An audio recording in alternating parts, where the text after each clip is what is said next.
Sir, ಹೆಣ್ಮಕ್ಳಿಗೆ ಪಿತ್ತಕೋಶದಲ್ಲಿ ಕಲ್ಲುಗಳು ಸಾಮಾನ್ಯವಾಗಿ ಆಗುತ್ತಂತೆ. ಇದಕ್ಕೆ ಸರ್ಜರಿ ಮಾಡಲೇಬೇಕಾ?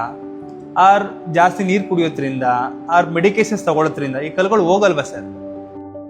ನಿಜ ಮಂಜು, ನಾವು ಇನ್ಸಿಡೆನ್ಸ್ನ ನೋಡಿದಾಗ ಹೆಣ್ಮಕ್ಳಲ್ಲಿ ಗಂಡು ಮಕ್ಕಳಿಗಿಂತ ಪಿತ್ತಕೋಶದಲ್ಲಿ ಕಲ್ಲುಗಳಾಗೋದು ಸ್ವಲ್ಪ ಜಾಸ್ತಿ. ಒಂದು ಫೇಮಸ್ ಸೇಯಿಂಗ್ ಇದೆ, ಫ್ಯಾಟಿ ಫರ್ಟೈಲ್ ಫೀಮೇಲ್ 40 ಅಂತ, ಆಲ್ 4 Fs.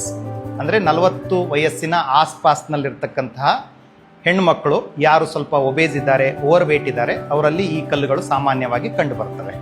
ಎಸ್ಪೆಷಲಿ ಈ ಪಿತ್ತ ಕಲ್ಲುಗಳು ಆಗೋದಕ್ಕೆ ಕಾರಣ ನಮ್ಮದು ಫ್ಯಾಟ್ ಏನಿದೆ ದೇಹದಲ್ಲಿ ಅದು ಪಿತ್ತದಿಂದ ಡೈಜೆಸ್ಟ್ ಆಗಬೇಕು. ಸೊ ಅವರಲ್ಲಿ ಈ ಥರ ಆಗದೇ ಇರೋದ್ರಿಂದ ಪಿತ್ತ ಕಲ್ಲುಗಳು ಅವರಲ್ಲಿ ಸಾಮಾನ್ಯವಾಗಿ ಕಂಡು ಬರ್ತವೆ. ಔಷಧಿ ಮಾತ್ರೆಯಿಂದ ಪಿತ್ತ ಕಲ್ಲುಗಳು ಹೋಗಬಹುದಾ? ಹೋಗೋದಿಲ್ಲ.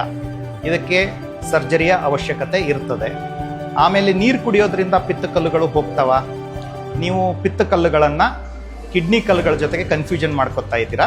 ಕಿಡ್ನಿಯಲ್ಲಿ ಕಲ್ಲುಗಳಿದ್ರೆ ನೀರು ಕುಡಿಯೋದ್ರಿಂದ ಒಂದಾದಲ್ಲಿ ಹೋಗ್ತವೆ, ಆದರೆ ಪಿತ್ತಕೋಶದಲ್ಲಿ ಕಲ್ಲುಗಳಿದ್ರೆ ಅವು ನೀರು ಕುಡಿಯೋದ್ರಿಂದ ಹೋಗೋದಿಲ್ಲ. ಅದಕ್ಕೆ ಸರ್ಜರಿಯ ಅವಶ್ಯಕತೆ ಇದೆ. ಸರ್ಜರಿನೇ ಅದಕ್ಕೆ ಪರ್ಮನೆಂಟ್ ಟ್ರೀಟ್ಮೆಂಟ್.